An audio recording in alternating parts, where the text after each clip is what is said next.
Görürsən, həlim bir insandır, üzr istəyirəm. Övlad dünyaya gələndən sonra gecə yuxusuzluq və s.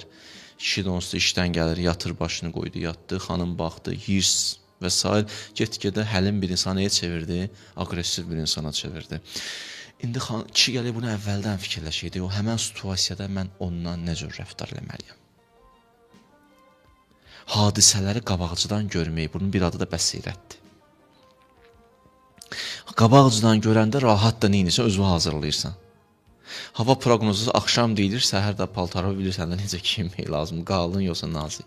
Əvvəldən biləndə rahatdır. Əvvəldən insan fikirləşməlidir.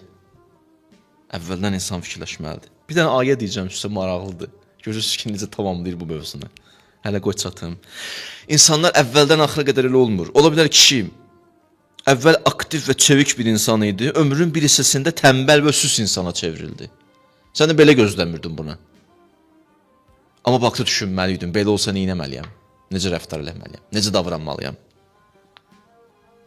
Nikbin bir insan idi, bir də gördüm pessimist bir insana çevrildi, müəyyən bir hissədə. Hərdən olur insanın həyatında biraz, elə deyə də o bir neçə müddət gəlir, gedir görsən, bir bulut, qara bulut.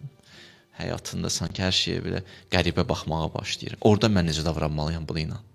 Bunları düşünmək.